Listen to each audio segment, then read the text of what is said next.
O ser humano pode ter tudo aquilo que ele deseja e sonha. Quando ele não o tem, é porque ele desistiu de sonhar.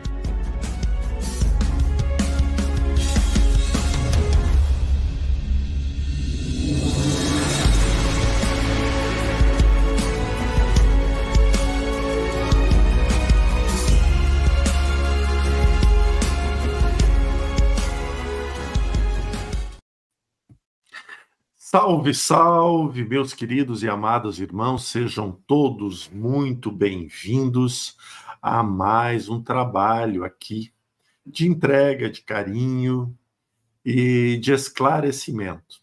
Estamos aprendendo junto a cada dia e esse aprender é que faz o trabalho ser lindo. Antes de começar aqui trazer o Robson, gostaria de lembrá-los a importância de estarmos sempre unidos em pensamentos, em ações, em atitudes, e já de chegar deixando o seu like para que a gente possa ter cada vez mais estes bons encontros juntos, com boas curtidas, com bons comentários, com boas compartilhadas.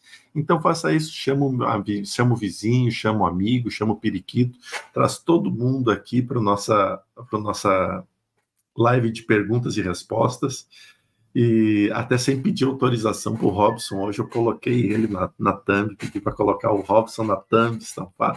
Geralmente eu peço permissão, mas hoje estava lá conversando e disse, vamos botar o Robson na capa. Então tá lá, Robson e eu, estreando a thumb do Perguntas e Respostas. E quer ver ele ficar bravo, porque eu pedi para pôr Dr. Robson ainda. Mas né, o Jorge e as ideias malucas dele momentâneas. Eu quase enlouqueço, pessoal.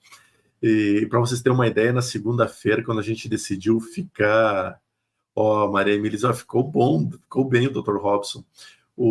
Na segunda-feira nós estávamos lá, vamos botar replay, porque nós estamos gravando muito conteúdo. Segunda-feira, a cada 15 dias, nós nos reunimos aqui numa cidade vizinha de São Paulo e gravamos o dia inteiro. Foram praticamente 12 horas envolvidos com gravação, um pouquinho mais até. E lá fizemos a live. Aí até perguntou, vamos colocar reprise, Jordan? Disse, não, vamos fazer uma live. E a gente fez a live de última hora. Aí me perguntaram para mim, Jordan, que título você pensa para a live? E eu botei Mensagem do Além. Você bota a Mensagem do Além. As pessoas não me levam a sério. Aí não colocaram Mensagens do Além, achando que eu estava debochando, que eu estava brincando. Então esse é o grande problema. Às vezes a gente é tão brincalhão que as pessoas acabam esquecendo, né, de que às vezes o brincalhão fala a verdade. Tá falando sério. Mas bem, sejam todos muito bem-vindos. Bem-vinda Cris, bem-vinda Ana Vitória, bem-vinda Karen Caro, Maria Emília, Noeli Mate, Audrey Alves, Fabiane Merson, Miriam Giovannone, Patrícia Larose, já foi, Ana Bocardi, Geni Francisca. Bem, deixa eu voltar lá para o início, porque senão é sempre os mesmos nomes. Vânia Rupp, Thaís Camares, Robson Tocuda, Carolina de Oliveira, Ana Bernardini, Coelho Staudtlober. A Vânia Rupp, feliz da vida, que foi a primeira a chegar aqui. Maria José Lourenço, a primeira a entrar na sala, destronou hoje a Karen Caro. Deixa eu voltar aqui agora para o fundo, que já peguei os primeiros. Gisele Castro, Ludmila Antunes, chegou. Já falei. Então, tem alguns nomes perdidos aqui, que daqui a um pouco vão aparecendo. Achei mais um. A Lúcia, Tomzik de Assis. Muito bom ter todos vocês aqui. Somos 58 membros e gostaria de lembrá-los, você, para fazer parte aqui, poder escrever no chat, é muito importante que você esteja inscrito no canal. Então se inscreva no canal, que liberará rapidamente o acesso a você poder estar aqui no bate-papo junto conosco. Também, muito importante você, se não está inscrito no canal, se inscrever e ainda conhecer o nosso novo canal, que é o canal de cortes do portal, aonde nós temos, eu chamo de pílulas. Ó, eu fiz tudo e não deu nem tempo de arrumar a câmera. Ó. Espera aí, que eu tô incomodado porque eu tô olhando sempre de lado e aí não dá certo. E que é pílulas do portal, e pílulas das mensagens sublimes dos mentores nesses 4 anos de lives, onde eles vão tirando, nos trazendo seus mais belos ensinamentos. Então nós vamos fazendo pequenos cortes e ali trazendo essas pílulas do saber. Boa noite, Selma, boa noite, Cláudia Pimentel, sejam todos muito bem-vindos. Dr. Robson, maestro, Jorilei. Ah, maestro nada, né? Não sou mestre de nada, minha querida irmã. Cleciane França, Ivone Tavante, bem-vindos, bem-vindas. Lázaro Marques, bem-vindo. Mas lembrando, nós temos um curso, uma mentoria que está por começar, a mentoria de mediunidade, Mediunidade Sem Fronteiras. Essa ideia da mediunidade sem fronteiras é a gente poder sair do conceito religioso da mediunidade e olhá-la como ferramenta de expansão de consciência, onde realmente a gente possa expandir as nossas capacidades de interação e de comunicação, tendo bons subsídios para buscar o despertar, por exemplo, o abrir de uma clarividência, de uma clareaudiência, de afinarmos as nossas intuições, de compreendermos o processo da canalização, sentindo-a. Então, esse é um processo muito bonito e muito bacana que nós estamos esperando. Para isso, entre em contato com este número aqui, ó. Vou botar esse aqui por enquanto, Mediunidade Sem Fronteiras. 11 911 149 2216, né? Por este telefone, que é o WhatsApp, ou por este contato de e-mail, contato.portalpaz@gmail.com. Aí você vai ter, sim, todo esse acesso. Deixa aqui esse corrente, fica rolando aqui. É muito importante. Temos algumas metas assim de número de turma para começar, então contamos com a presença de vocês. Venha fazer parte desse projeto todo tão bonito. Eu tenho certeza absoluta que você não se arrependerá. Bem, foi dado todos os processos merchan. Agora, Robson, meu querido irmão, seja muito bem-vindo. Boa noite, Jordelei. Boa noite, família Portal Paz. É engraçado porque você está falando isso, né, das brincadeiras. Quando a gente tem essa fachada, né, de muito sério, é o contrário. Quando a gente tenta brincar, todo mundo acha assim, não, isso aí deve fazer parte do conteúdo e ele está enganando a gente. A gente não consegue fazer só a brincadeira sem uma coisa assim, né, que esteja ligada ao conteúdo. E essa fase de eu ficar bravo, ela já passou, sabe? Agora eu não fico mais bravo, eu não tenho mais esse... Não, mas eu procurei, Robson, uma foto bem bonita, uma foto que eu mesmo tirei de você quando a gente foi conhecer Congonhas.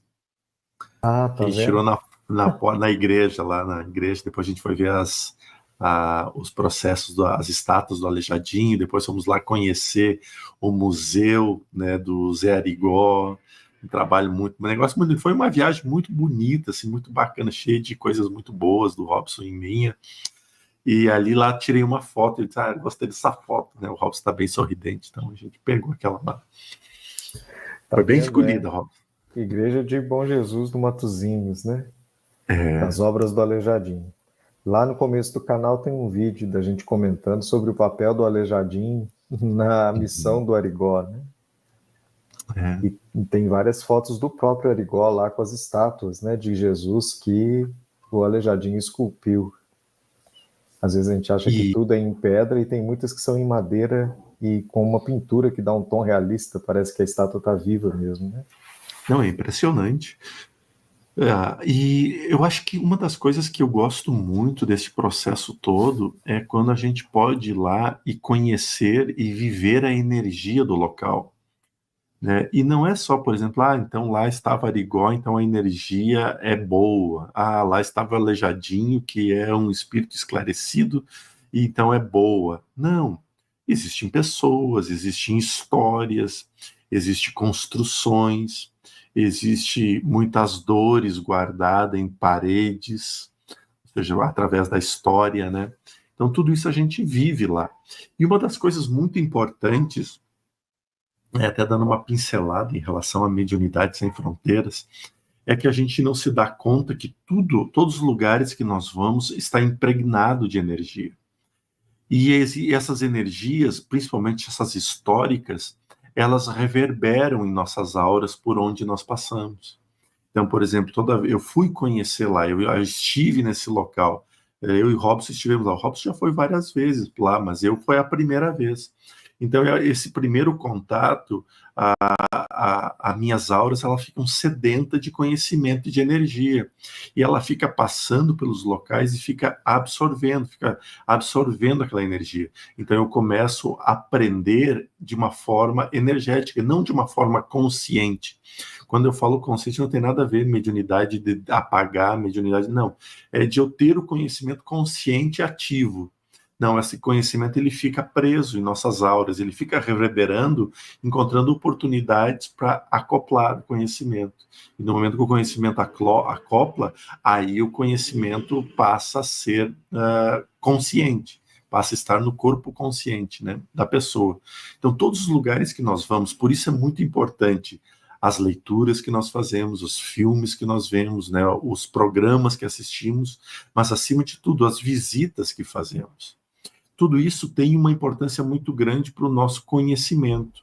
Buscar cultura, aprender, crescer culturalmente, amplia por demais as nossas capacidades de conexão com os mundos, com as coisas. Por isso precisamos ser abertos, despidos do preconceito.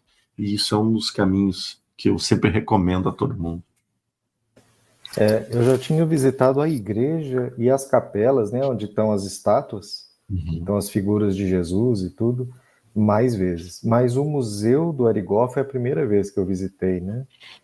E é interessante como as salas, né, tem uma energia muito diferente mesmo, igual você está dizendo, né? Eu acho que me facilitou bastante ter feito essa visita contigo, porque é como se o fluxo de energia fica potencializado e fica diferente mesmo, né? E como é engraçado, às vezes eu tinha a expectativa de sentir mais energia na sala dos testemunhos, né? Que é aquela que tinha objetos dos doentes, que foram curados e tudo. E não foi assim, né? Onde tinha muito a energia dele é aquelas fotos dele com a família dele, da casa dele, né? Da coisa mais íntima da pessoa. E acho que isso faz uma diferença mesmo em termos de aprendizado, porque você tem lá as legendas, tem as leituras, né? Só que, por exemplo, foi uma das primeiras vezes, uma visita dessa, que eu parei para fazer uma prece dentro do ambiente, né? Dentro da igreja eu já tinha feito uma prece católica, assim. Mas lá no museu foi uma das primeiras vezes e realmente as sensações, elas ficam diferentes, né?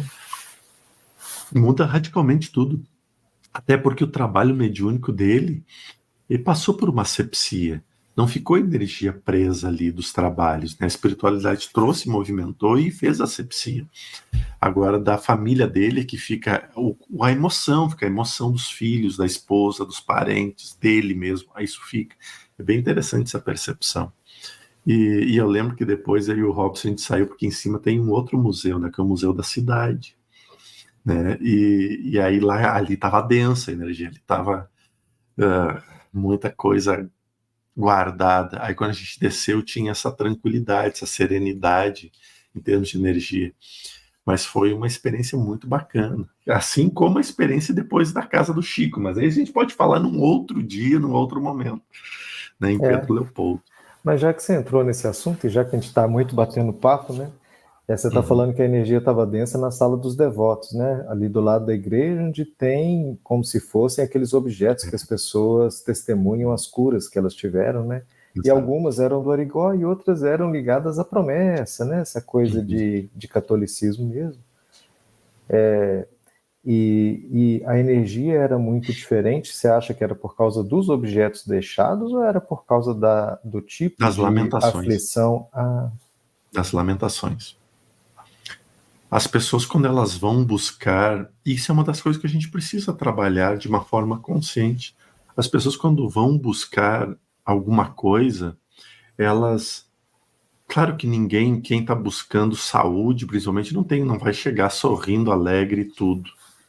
Mas a dor na pessoa, ela acaba tomando um posicionamento tão intenso que a gente acaba esquecendo tudo o que a gente já viveu de bom. Por exemplo, neste momento, eu estou vivendo uma experiência negativa, né? Isso é só um exemplo, isso não está acontecendo agora comigo, não. Né? Mas eu estou vivendo uma experiência negativa, que começou, digamos, há 2 semanas, há 1 semana atrás. E então eu esqueço todas as coisas maravilhosas que eu já vivi e eu estou absorvido apenas da minha dor e do meu sofrimento. Então tudo que está relacionado a mim está relacionado àquele processo de dor e de sofrimento. Então quando eu vou buscar ajuda a alguém, eu não levo a minha vida, as coisas boas que eu levei, eu levo só as minhas lamentações. Então a gente chega na frente do espírito, a gente chega na frente do médium, a gente chega na frente do padre, do pastor, e a gente joga para ele lamentações. A gente descarrega uma quantidade muito grande de lamentações. E esse é um dos pontos que nós deveríamos aprender a mudar muito. Porque quando a gente vai pedir algo, a gente teria que levar tudo. Isso aqui são todas as coisas boas que eu tenho, mas nesse momento eu estou enfrentando um período difícil, assim, que está me desconcentrando. Mas esse não sou eu. Eu não sou assim. Mas nesse momento isso está me desconcentrando. Veja que é totalmente uma energia diferente. Porque eu estou apresentando que eu sou a pessoa que eu sou, apesar das dificuldades. E nesses lugares, não. Na frente do terapeuta também, isso, Patrícia.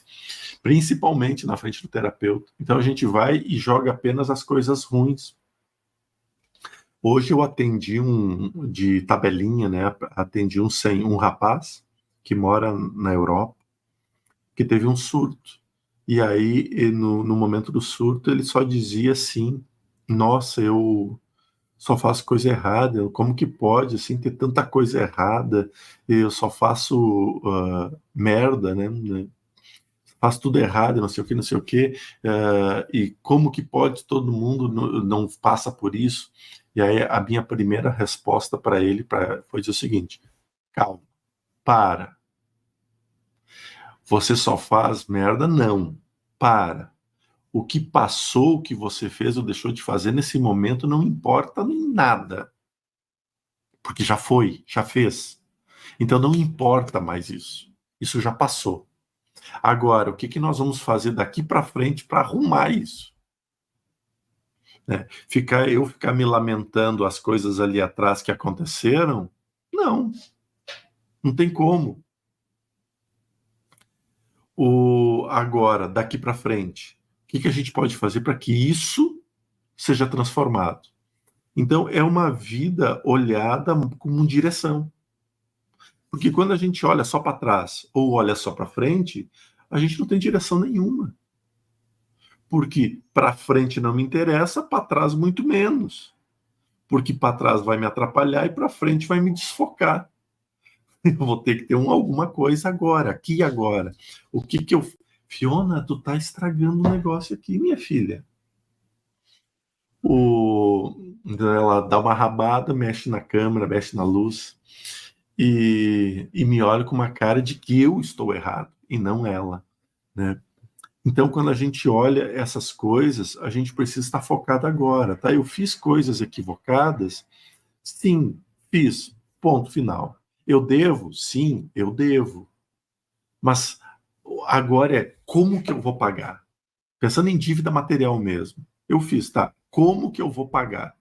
Bem, não vai ser só olhando para minha dívida e dizendo, se eu não tivesse feito.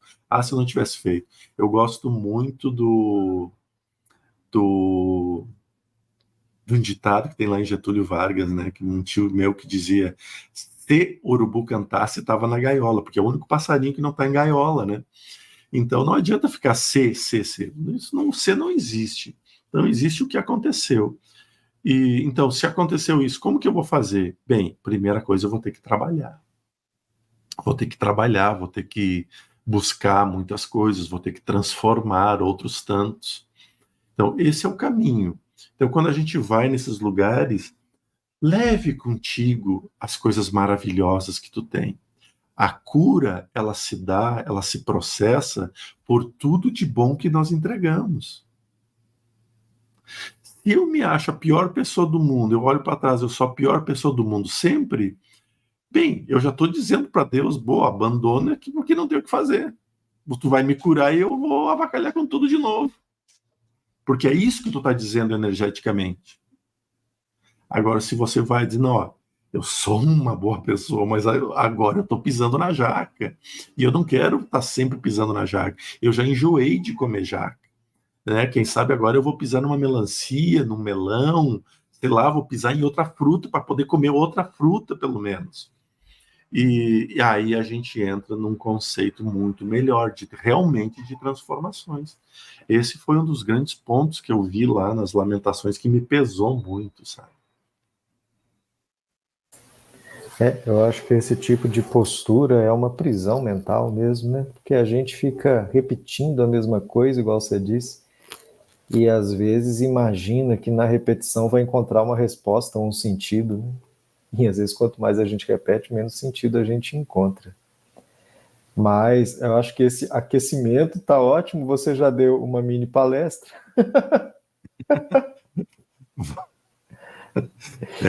Vamos ao que interessa, então. E a gente pode ver as perguntas, mas eu acho que isso, né, dentro dessa intuição que você recebe sobre os assuntos que estão chegando, muitas vezes já tem muitas dicas ou respostas, né, para as perguntas. Olha, então vamos selecionar algumas perguntas aqui. Eu vi que tu selecionou algumas. Seguimos a ordem, tá, pessoal? Depois eu vou vendo aqui. A Thaís Camares pergunta: boa noite a todos. Por que é tão difícil fazer planos para o futuro? Pois temos que sonhar ou não? Acho que esse ponto cabe muito mais ao olhar do Robson como um olhar médico, assim, do que em relação à parte da espiritualidade. O que eu posso pincelar é que, sem sonho, que metas nós temos? Se eu não sonhar, se eu não chegar e dizer o seguinte, nossa, eu quero... Eu vou falar uma meta minha, tá? Nossa, eu quero ter de novo 76 quilos, 74 quilos. Eu quero ter de novo 74 quilos e pegar a minha bicicleta, subir uma montanha e subir forçando, poder subir bem, mas de treino, de chegar lá em cima, quase me botando os bofes para fora e feliz da vida porque consegui bater meu tempo. Eu quero isso de novo, esse é meu sonho. Tá? Então eu tenho um lugar para chegar.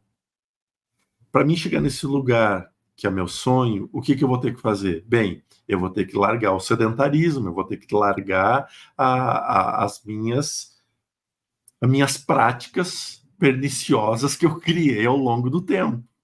Então é um processo de transformação. Então o sonho me faz transformar, ou o sonho me faz lamentar. Porque se eu ter um sonho e o sonho não ser suficiente para mudar as minhas atitudes, é o procrastinar. Ah, eu tenho um sonho de subir de novo uma montanha com 74 quilos e forte. Tá. Para isso eu vou ter que ir para academia, vou ter que fortalecer minhas pernas, vou ter que fazer muito aeróbico, vou ter que treinar muito para poder perder peso e ganhar força muscular, massa muscular, força muscular. Então, ou seja, eu vou ter que sair da inércia e ir para a proatividade. Mas é só o sonho que vai me dar isso. Não existe outro caminho. Então, por isso que a gente precisa sonhar. Essa é a minha visão de atleta. Não, pois é. Eu acho que a pergunta da Thaís, ela merecia um desdobramento, assim, de qual que é o ângulo que ela está querendo esmiuçar, né? Eu tenho uma brincadeira Aí lá vai o sério querer fazer brincadeira e não vai dar certo, né? Mas eu tenho uma brincadeira que eu faço muitas vezes, e o Jordelei já me viu fazer essa brincadeira, que quando uma pergunta começa com por quê, a pessoa está falando mais dela mesma do que da resposta que ela está, às vezes, colocando embutida ali na pergunta, né? Então, por exemplo, se a pessoa pergunta assim, por que é tão difícil amar? Às vezes, muitas pessoas que estão aí na audiência podem achar que é difícil amar, né? Só que o porquê de cada uma dessas pessoas vai ser particular. O meu porquê, de que às vezes eu acho que é difícil de amar, é diferente do da Thaís e é diferente do Jordelei, entende? A gente tem essa busca de um motivo, só que esse motivo é atribuído por nós. Nós colocamos motivo nas coisas. Então, o motivo meu, às vezes, é totalmente diferente de outro, e às vezes é totalmente diferente de quem está respondendo a pergunta. Então, às vezes, porque é tão difícil fazer planos para o futuro, a minha dificuldade vai ser uma, do Jordelei é outra e da Thaís é outra, né? Porque é como se ela está perguntando algo que a resposta está nela. Então tem essa coisa do porquê, né? Se a gente pensar isso de um modo geral. Agora, se a gente pensa no que ela continua a falar, né? Pois temos que sonhar. É como se tem algum motivo que torna difícil ela projetar os desejos dela, né? Os sonhos dela, e que aí fica como se fosse assim inútil ou não faz sentido eu fazer planos para o futuro, né? Pelo menos eu estou interpretando assim. Se a Thaís estiver aí e quiser depois completar o sentido do que ela está falando, ok, né? Acho que pode ajudar bastante a gente a rever um pouco a pergunta dela. Mas eu acho que esse porquê, então, cada um tem o seu, né? E se está difícil para você, Thaís, fazer planos para o futuro, talvez um caminho é, né, fazer o que você está fazendo aqui mesmo, reaproximar de pessoas que também perguntam e tentar ver outras pessoas que estão em busca, né, de motivos ou de sonhos. Jordelei já falou o sonho dele. Claro que cada um aqui também tem um sonho aí. E é importante a gente ter esse sonho sim, como ele disse, né? Mas mais importante que isso é a gente tentar entender se eu estou tendo essa dificuldade, o que é que está por trás, né? Que eu estou vendo que é a pergunta dela. Exatamente. Depois disso, tem um comentário da Miriam, né? Boa noite, família Portão Paz, que os anjos do Senhor estejam conosco nesse momento de fé, amor, beijos e luz no coração. Obrigado, minha querida, obrigado. A você também. E a Audrey também trouxe um acréscimo aqui. O Aleijadinho é uma referência na história da arquitetura do Brasil colonial, né? Tem um movimento também energético por trás disso tudo, né, Robson? Eu acredito que tinha uma crise, né, de fé muito grande, porque esse Brasil colonial, pelo menos a Minas Gerais colonial, que é o que a gente conhece por aqui, e aí fazer um parênteses, porque a Miriam também fez vários acréscimos, né, sobre o Aleijadinho. A gente tem uma visão, né, de uma multidão de pessoas mesmo, invadindo a região das minas atrás de ouro, onde valia tudo, né, para encontrar o ouro primeiro e se tornar milionário, né? Quase que uma serra pelada da época colonial, assim, uma coisa bastante absurda que aconteceu naquela época, né? E então espíritos como o Aleijadinho vieram com uma missão mesmo de tentar trazer espiritualidade para esse contexto, né? De muito materialismo e muita coisa assim. E aí ele esculpiu as estátuas, né?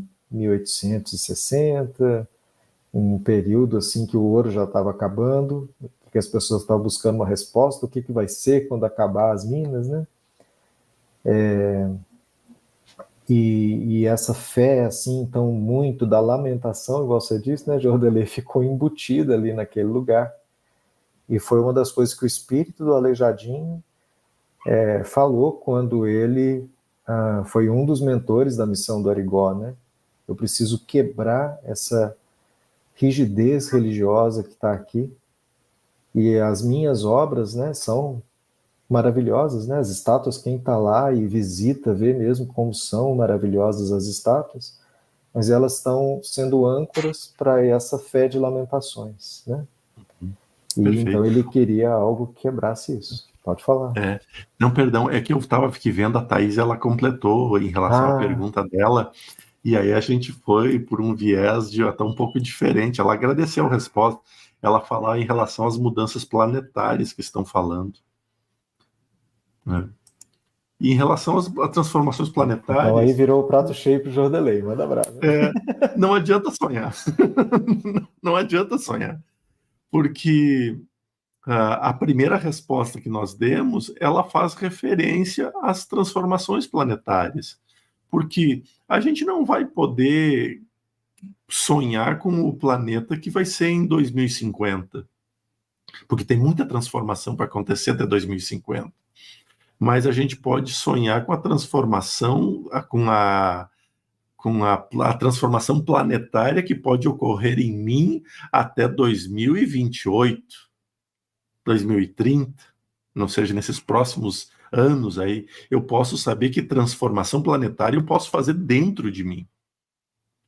Isso é muito importante, isso para aí que o sonho é muito bom. Agora, em relação ao planeta, a gente não sabe, tudo especulação, até porque estão falando tanta besteira aí, Thaís. Nossa, como estão falando besteira. Se tivesse o filtro de besteirômetro, estava sempre no verde, lá batendo no limite dos limites, assim, sempre estourando, de tanta besteira que está sendo falado sobre transição planetária. Nunca vi tanta catástrofe para transformar. Imagina, catástrofe para transformar o planeta num planeta de bem. Fazer o mal para virar bem. Não tem lógica. Não tem lógica alguma. Claro que o cachorro está sacudindo as pulgas, e muitas pulgas caem no sacolejo, mas não vai acontecer coisas destruidoras para acabar com todo mundo, para daí começar de novo. Não, é nós mesmos que vamos nos regenerar, somos nós que precisamos nos regenerar. Então a gente precisa dos sonhos, sim. Muitos sonhos, diga-se de passagem. O que me sopraram aqui foi o seguinte, Jordelei, o quanto a gente tem que estar atento a quem interessa que as massas fiquem apavoradas, né?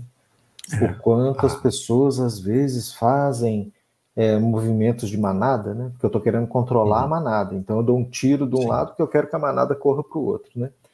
Então, e às vezes eu não atirei ninguém da manada, né? Eu só fiz um barulho para todos se assustarem, todos correrem para o mesmo lado. Nessa tragédia toda que teve no Rio Grande do Sul, né, que é uma coisa muito recente, o quanto aqui em Minas eu vi acontecer isso, e eu tive notícia aqui nos outros estados também, que alguém espalhou um boato assim, lá no Rio Grande do Sul tá tendo isso, então agora não vai ter arroz. O arroz vai acabar. Sendo que, assim, já tinha estoque de arroz. E aí as pessoas foram no supermercado na mesma semana, todo mundo tentando comprar 5 sacos de arroz, 10 sacos de arroz. Aí os supermercados aqui em Minas fizeram isso, eu achei bizarro, assim, colocar um aviso, olha, arroz limitado a tantos pacotes por pessoa. Sendo que aqui a gente não estava sofrendo nada. A gente tinha era que pensar assim, lá eles estão sofrendo falta das coisas, né? E aí eu pensei assim, gente, o que é isso? Como que um boato, de repente todo mundo corre para o supermercado e aí realmente vai faltar arroz, porque todo mundo resolveu comprar arroz ao mesmo tempo, né? E como assim, tá estocando arroz assim para 5, 6 meses, né? Ninguém vai comer 5 sacos de arroz, gente. E aí a pessoa querendo comprar isso tudo, né? Então, essas coisas, né, que fazem esse tipo de fenômeno que está movendo as massas, né? A gente tem que prestar atenção.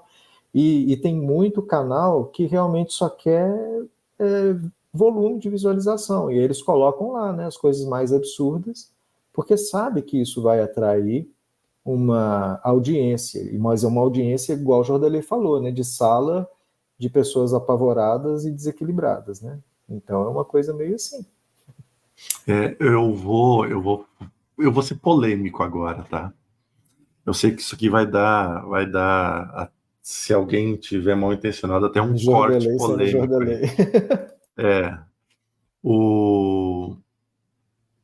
O dia que grande parte dos espiritualistas que estão na internet falando do caos que vai ser, das transformações que vai ser, se der conta que os extraterrestres que eles estavam falando, que os mentores que eles estavam canalizando, são seres extremamente habilidosos do astral inferior, aí eu quero ver.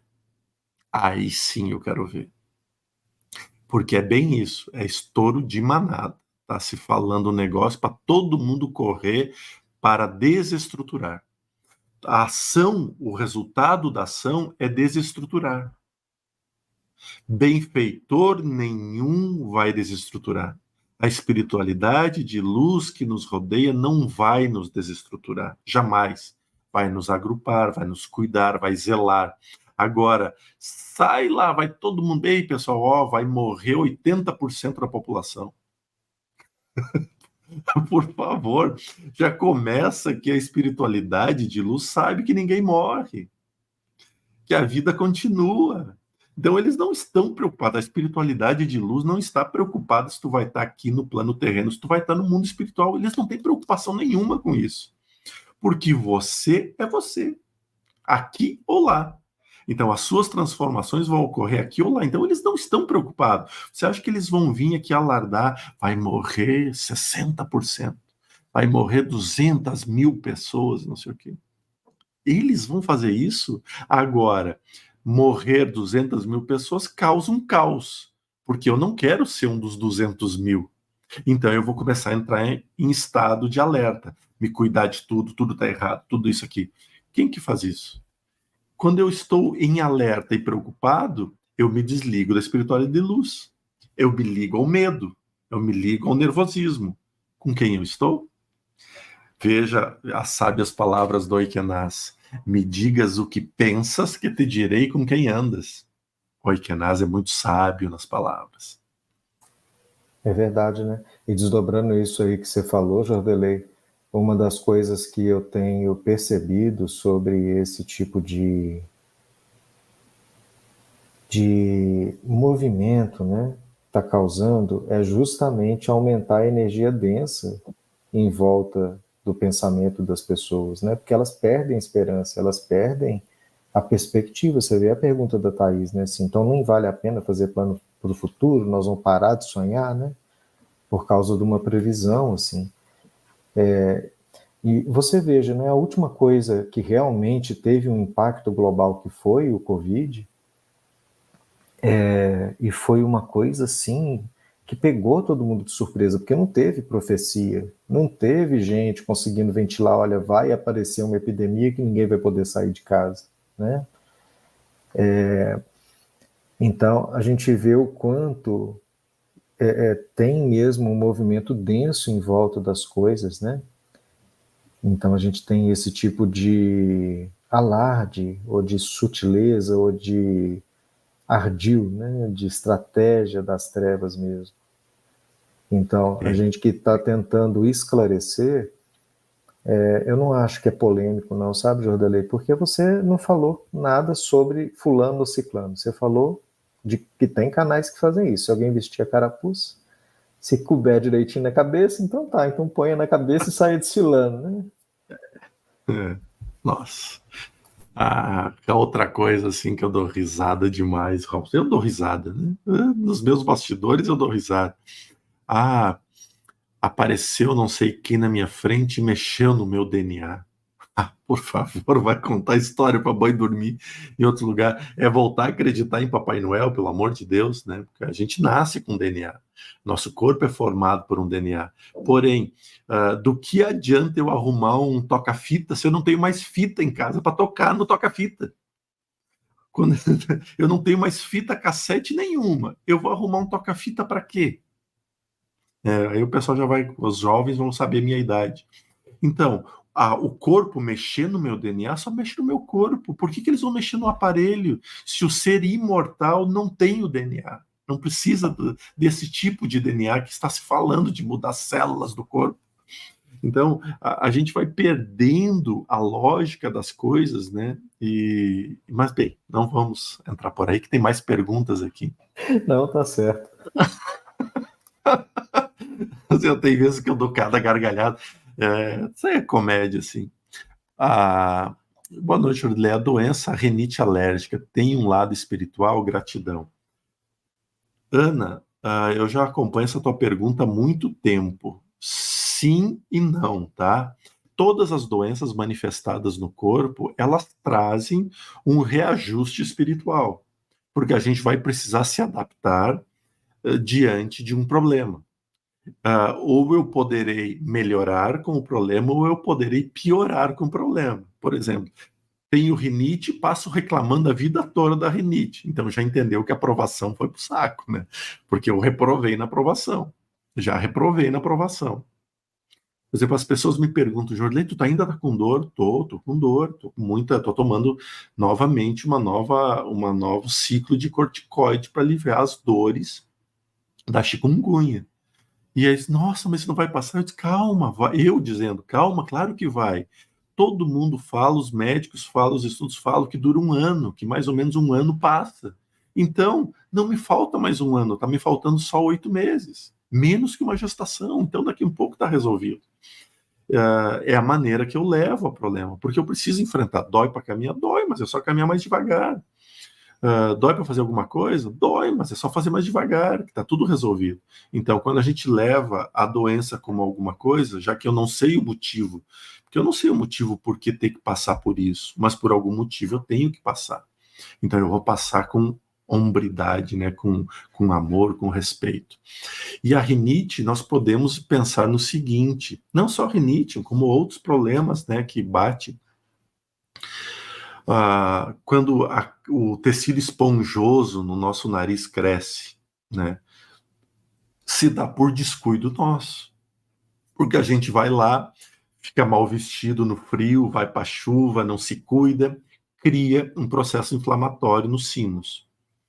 E aí fica com muita secreção nessa região. Essa secreção fica em torno do nariz e automaticamente esse tecido esponjoso ele incha ao ponto de não voltar. A culpa é dos espíritos? Não. A culpa é de você que não tratou a rinite que teve.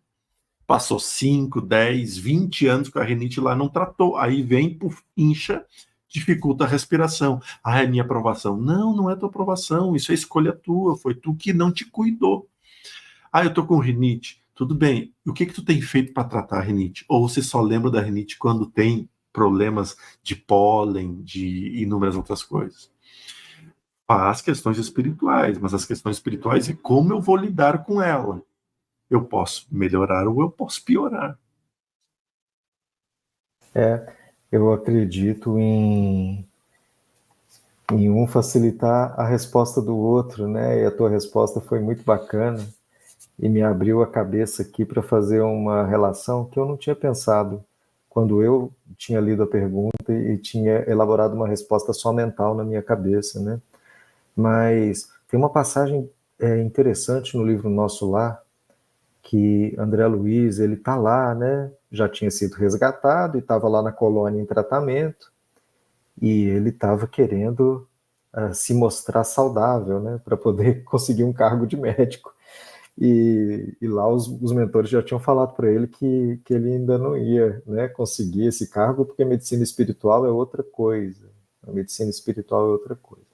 Aí tem um dia que ele é visitado pelo Clarencio, que era o espírito mais elevado que ele já conhecia ali na colônia, e aí ele sentiu que o amigo espiritual estava receptivo, aí ele entrou no muro de lamentações. É engraçado que as lamentações hoje estão aparecendo várias vezes, né? Acho que a gente tem que aprender alguma coisa com isso aí. E aí ele começa a falar assim, eu não nego que vocês me resgataram, que foi uma bênção, mas eu estou sofrendo muito, e a saudade da minha família, e eu não consigo sair dessa cama, e eu já queria estar trabalhando.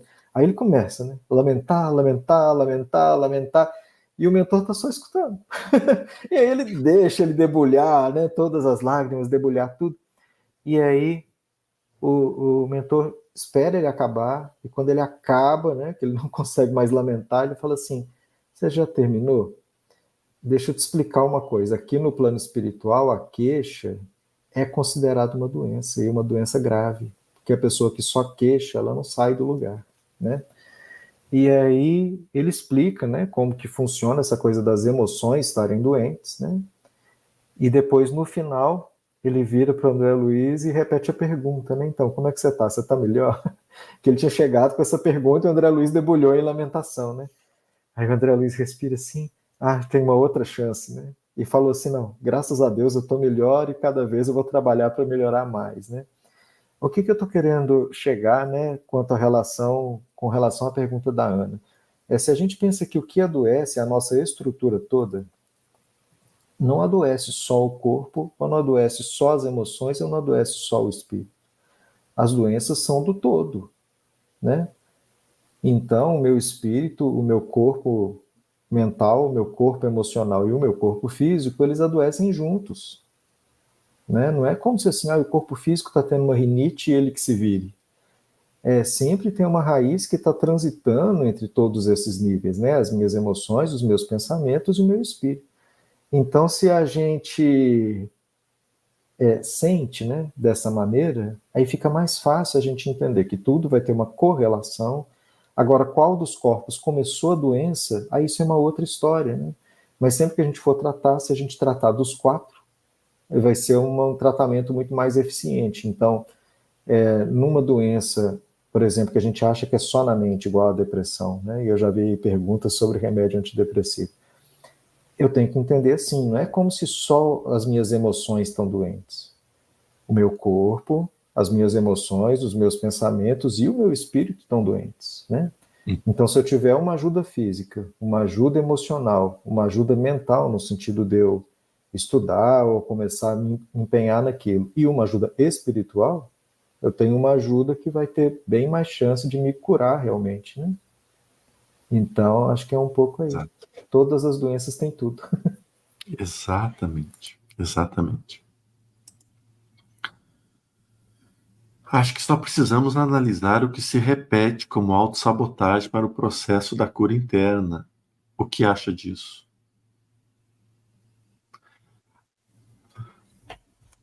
É um caminho, Flávia. É um caminho. Mas, segunda-feira eu entrevistei um sacerdote budista. Ele foi para a China. Ele fez o sacerdócio dele na China. E aí nós estávamos falando exatamente sobre a questão de karma.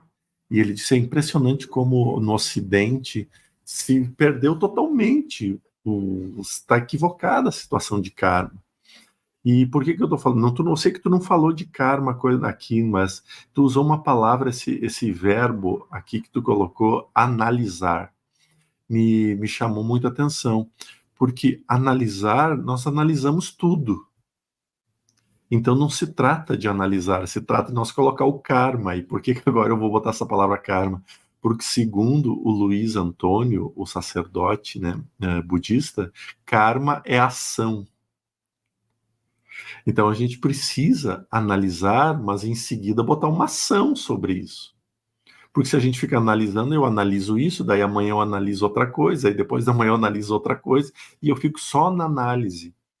E o que vai mexer na cura interna não é a análise, mas é a ação sobre o que eu analisei. Ação, movimento. É o movimento que trará a cura e não a compreensão do eu compreendo que eu tenho dor e que eu preciso melhorar, eu compreendo. Tá, você vai melhorar? Não sei. Não sei, muito difícil, dá muito trabalho, vou ter que sair do meu padrão. Ou seja, eu analisei, eu entendi. Isso não me dá condições da cura interna. Agora, a ação disso, sim. Uhum. Ela completou a pergunta, eu vou colocar o que ela falou. Eu quis dizer na relação de olhar o passado nas repetições, né? Deixa eu resgatar a pergunta anterior para a gente pegar as duas ideias, né? Isso. Eu vou falar uma coisa que me veio na cabeça e depois você continua a tua resposta, Jorge, porque eu acho que o teu caminho estava interessante e às vezes ia esclarecer outras pessoas, né? Que não exatamente a Flávia. Mas o que repete na nossa história tem a ver com o que o Jordelei estava falando antes, né? Sobre a doença. Então, uma doença que repete, por exemplo, está me trazendo a mesma pergunta.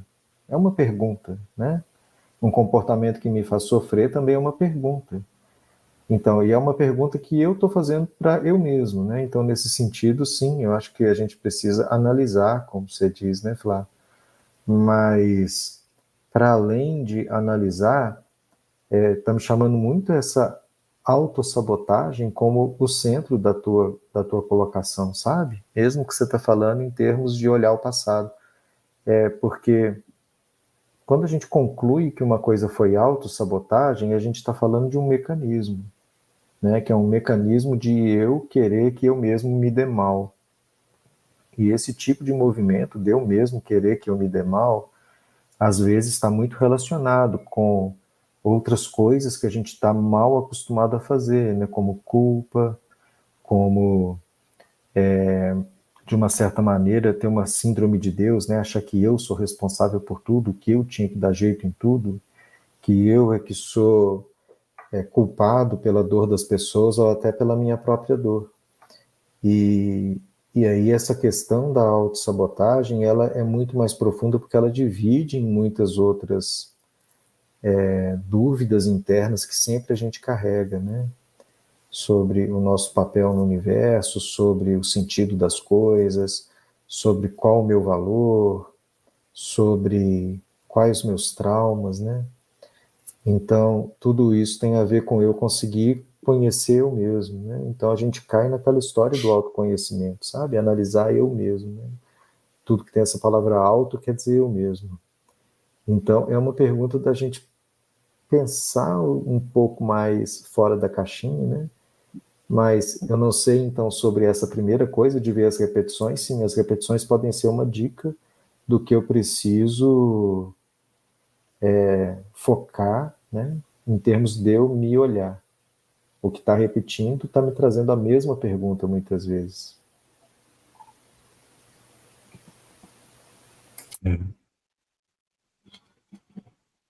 Não, eu acho que é perfeito, perfeito, assim. Ah, eu vou pular algumas perguntas, porque nós vamos, logo, assim que terminar aqui, daqui um pouquinho, eu e o Robson vamos gravar mais um período extra para quando a gente não puder ter live, para ter mais 1 hora de gravações aqui, de perguntas e respostas, para que vocês possam ter mais, tá? No dia do parênteses também no dia que o Jordelei vai estar dedicando à mentoria, né? A mentoria, exatamente. Então, no dia que ele está dedicando à mentoria, a gente vai ter esse vídeo extra. Exato. E eu quero pular aqui essa pergunta aqui, né? Que eu achei interessante a pergunta. Até que ponto criamos nossa realidade e temos livre-arbítrio? Eu crio 100% das minhas experiências? Algumas coisas já estão determinadas antes de vir para a Terra, relacionamentos, profissões. Gabriele, é muito interessante, e o bem dizer é que nenhum de nós possuímos essas respostas todas, né? O que agora nós vamos ter que entrar em crenças. O que eu, Jordelei, acredito, tá? Porque essa sua resposta a gente vai ter que partir de crenças. Então, o que eu, Jordelei, acredito diante do... Eu fico mais perto aqui, daí sobe. O que eu acredito em relação a tudo isso? Primeiro, nosso livre-arbítrio é o caminho maior de todos. Então, nós criamos, sim, nossa realidade pelo livre-arbítrio. Ou seja, nós criamos 100% das nossas realidades. Agora, como que fica, então, os processos de organização reencarnatória? Se nós não somos joguetes na mão de espíritos superiores que dizem, o Jordelei vai conhecer fulano, beltrano, ciclana, vai fazer isso, e babá, pronto. E aí tá. Então eu venho para cá, não adianta o que eu fizer, eu vou esbarrar naquilo. Agora, a maneira que as pessoas vão se intercalar e se intercruzar durante as reencarnações, que pode ser interessante. Quando a gente pensa em relacionamento, por exemplo, não quer dizer que todo mundo que a gente namorou até hoje, a gente já tinha que namorar. Não quer dizer, por exemplo, que eu fui casado e me separei, veio programado para me separar. Daqui um pouco não estava nem programado se casar. E daqui um pouco estava programado se casar e você desprogramou no momento que você separou. Mas isso daí vai chegar lá, é reencarnação falhada? Não. É outros caminhos tomados por escolhas do livre-arbítrio. A profissão. A profissão, às vezes, a gente confunde. Você vai ter que ajudar muitas pessoas, né? Vem impresso no espírito, nós temos que ajudar muitas pessoas. Então, diante daquilo que nós vamos vivendo, do contexto familiar, do contexto social, do contexto econômico, a gente vai entendendo que, se eu for advogado, eu vou ajudar muitas pessoas. Se eu for médico, eu vou ajudar muitas pessoas. Se eu for músico, eu vou ajudar muitas pessoas. Então nós vamos criando conceitos diante dos caminhos culturais que nós vamos vivendo, que vão nos dando direções em relação àquilo que lateja dentro da gente. Então, eu acredito que isso seja, veja, tudo é livre-arbítrio. Nós viemos com uma impressão, você vai... Tanto é que qual é a missão de vida de todo mundo? Ser feliz. Essa é a maior missão de todas. Mas como assim, Jordan? É tão simples assim? É tão simples assim. Você é feliz na tua família? Você é feliz no teu trabalho? Você é feliz no que você faz? Porque felicidade engloba tudo. Então, se eu estou feliz e realizado com o meu trabalho, isso não quer dizer que tem dias ruins e dias bons, não é isso. Eu gosto do meu trabalho e eu não me vejo fazendo outra coisa. Bem, você está vibrando aquela energia, você está vivendo ela, o caminho está correto. Diante daquilo que você experiencia interiormente, o caminho está correto.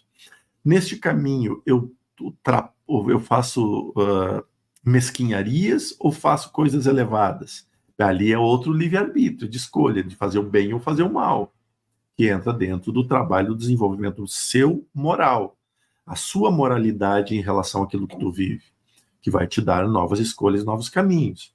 Diante dessas escolhas de mal ou de bem, virão pessoas.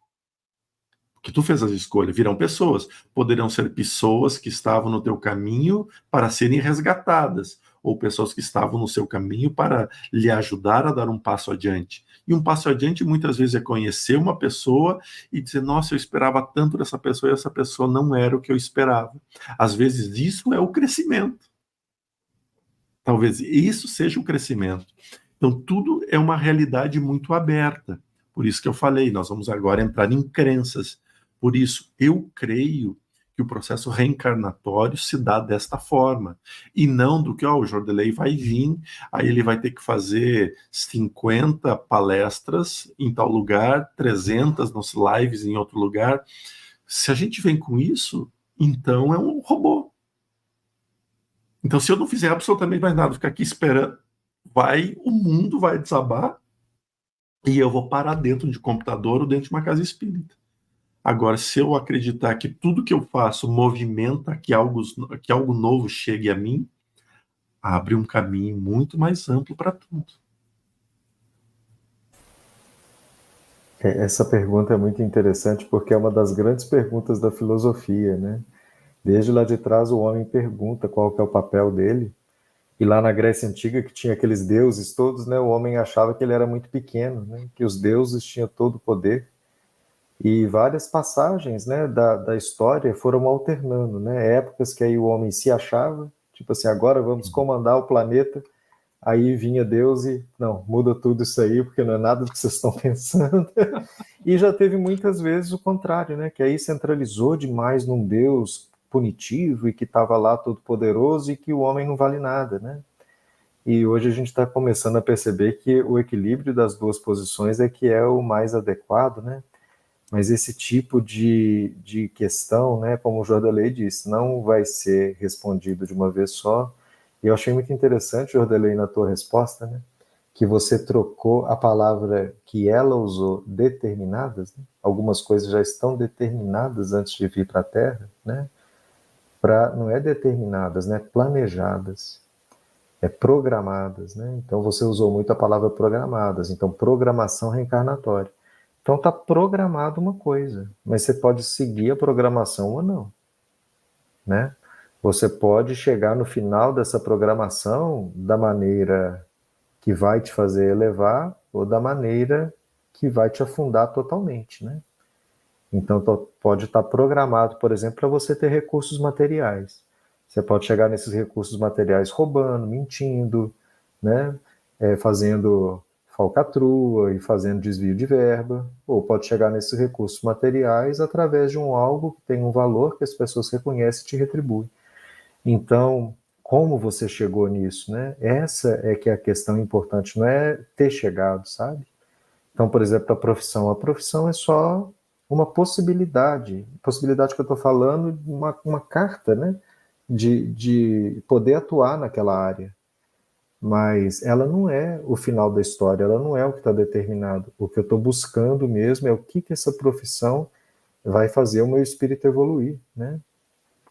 Então a gente tem muito essa dúvida existencial, ela vai continuar existindo, mas aí a gente tem mesmo que fazer uma abertura mental para conseguir chegar em algum lugar. Eu vou colocar uma última pergunta aqui, porque aí está Robson e eu, e a gente pode debater sobre esse assunto aqui, que é: os medicamentos, as medicações antidepressivas são prejudicial ao processo mediúnico? A gente já falou tanto em lives aqui no Portal Paz sobre isso, né? E é interessante porque o Robson é um médico psiquiatra. Então ele trabalha bastante com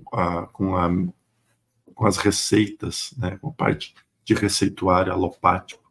E ele também é terapeuta, então conhece muito bem os remédios homeopáticos, a sua função, a sua energia.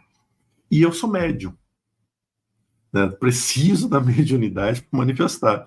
E sou diagnosticado com ansiedade obsessiva, então preciso do remédio. E também é terapeuta.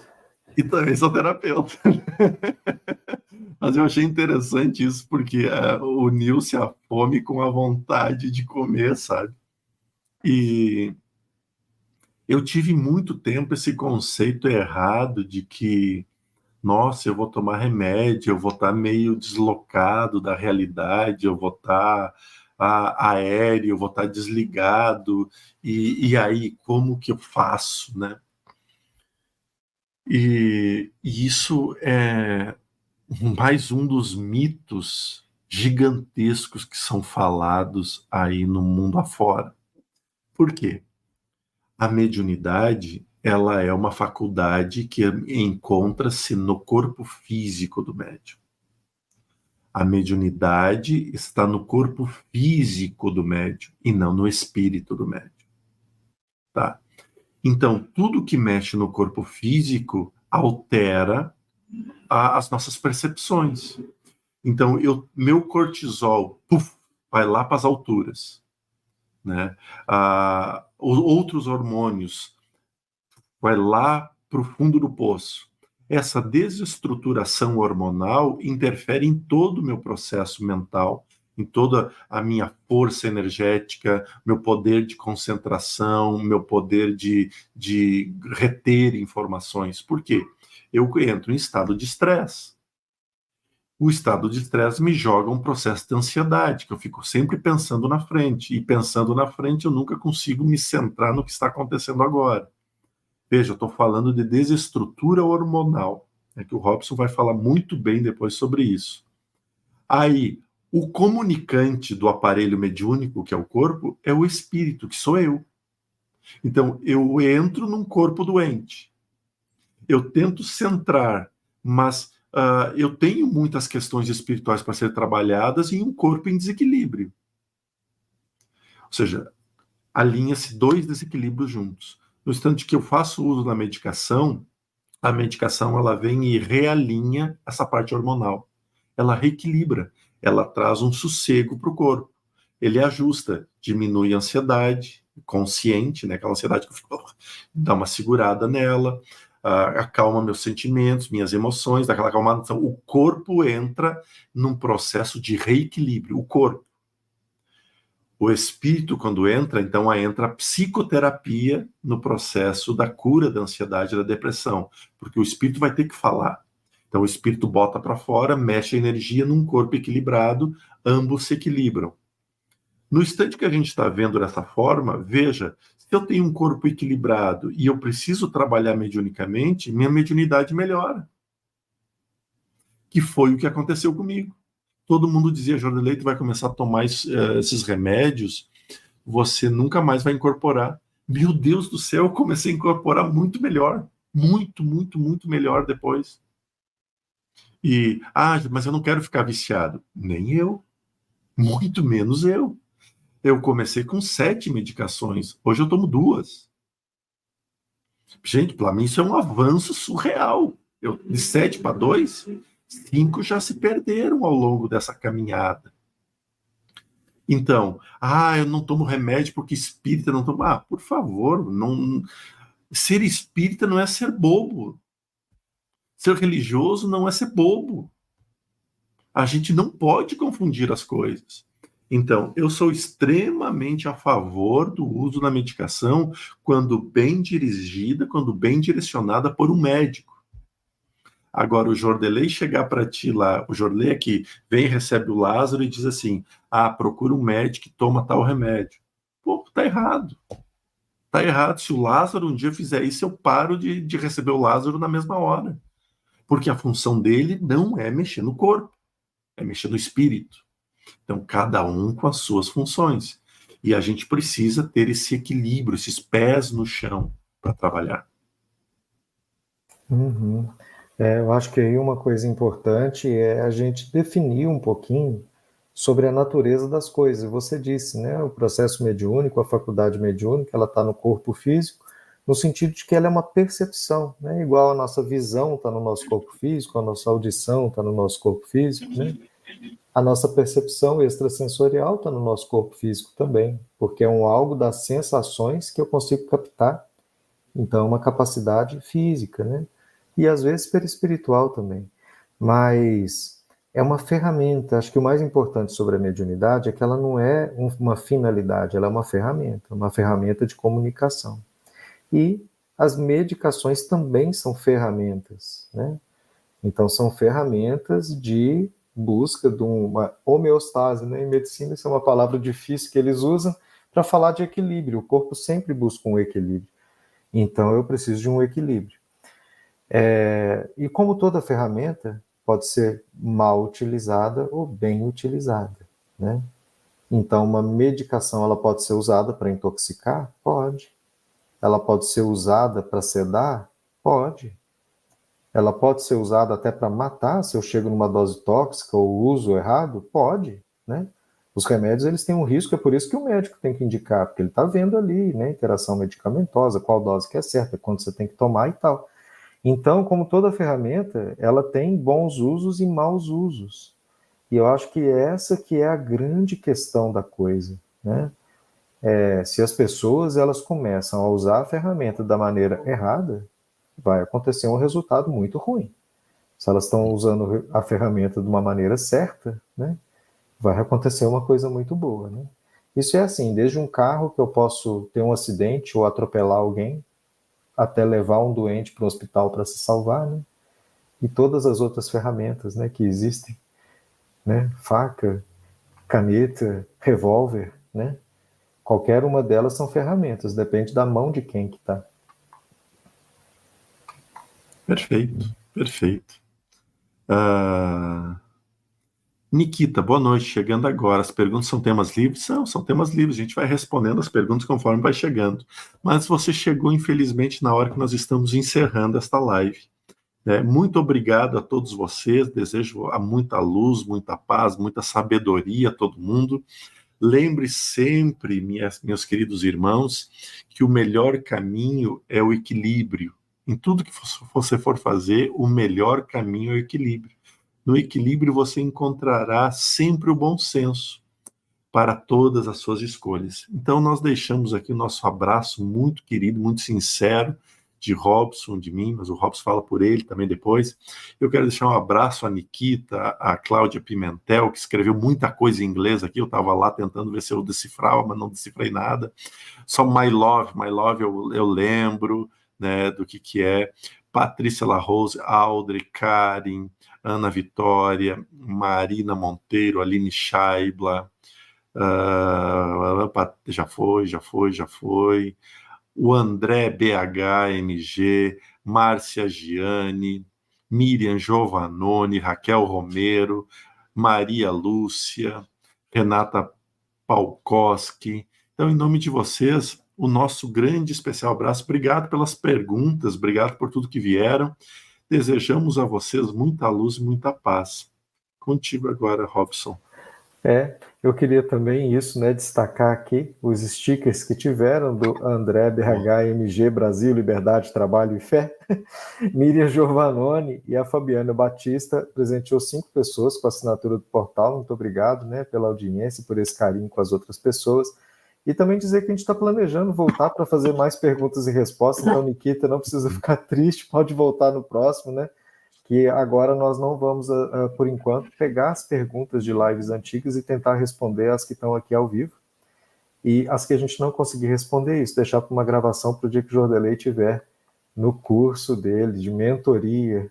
E aí vocês podem entrar na mentoria também e assistir as respostas depois. Então, boa noite, muito obrigado. Fiquem com Deus.